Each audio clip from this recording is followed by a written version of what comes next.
Hello, welcome back to my channel, Andrew Winnipeg Podcast Manenko. Today's segment is Andrew Reads the News. Today I'll be reading from the Winnipeg Free Press. All credit goes to the Winnipeg Free Press for this video. I'm going to be reading by an article by Joyanne Persaga. All credit goes to Joyanne Persaga. Again, this is just for educational purposes.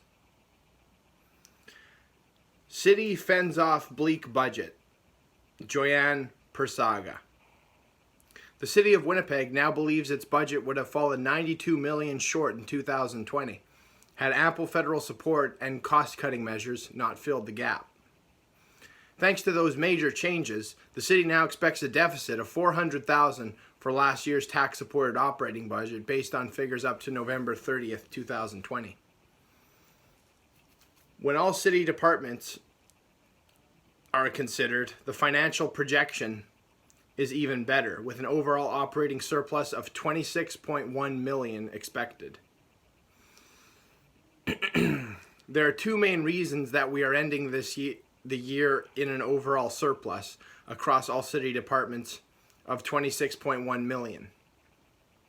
One is the crisis cash flow management plan actions that were put in place throughout 2020, and the second is the federal Safe Restart Agreement funding, Councillor Scott Gillingham, Finance Committee Chairman, said Monday. The federal funding has helped the city fill the financial holes that were created in the 2020 budget by COVID-19. And this in turn has helped the city be in a better position to deal with the financial impacts of COVID-19 in 2021. Federal pandemic support provided $42.2 million to Winnipeg municipal government, plus another $32.3 million to its transit department. Gillingham said the city's own cost-cutting measures, which began early on in the pandemic, were also essential to preventing major losses. Those changes included temporary layoffs, Winnipeg Transit service reductions, and a hiring freeze. Without those cutbacks and senior government support, the city's latest estimate says Winnipeg's 2020 budget would have fallen $92 million short. That would include losses of $33.1 million for the tax-supported budget, $46.4 million for transit, and $11.2 million for special operating agencies, among other more minor shortfalls. The all-department surplus, now expected, it's largely credited to $21.9 million surplus for city utilities. Gillingham noted that waterworks, sewage disposal, and solid waste departments are all expected to finish 2020 with multi-million-dollar surpluses. City spokesman Kalen Qualley said those surpluses were fueled by several factors, including an increase in tipping fees at 4R depots, increased sewage consumption rates, and vacancy management savings.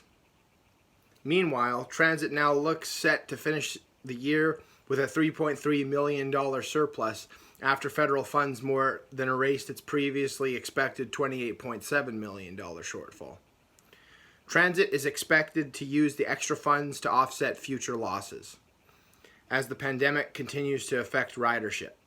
Despite the dramatic financial improvements, Gillingham remains concerned the effects of COVID-19 could still cause a significant blow to the bottom line this year, as business closures and public health restrictions continue. My ongoing concern is we don't know how long the pandemic is going to go, and we don't know how deep its financial impact will be on the city in 2021, he said. The expected $400,000 deficit for 2020 is set to be covered by Council's Rainy Day Fund.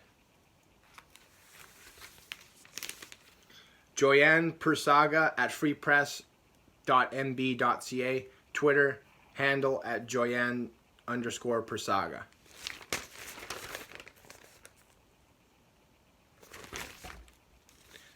Councillor Scott Gillingham, Finance Committee Chairman, says federal funds and cost-cutting helped avoid a $92 million deficit amid COVID-19. Thank you. Signing off.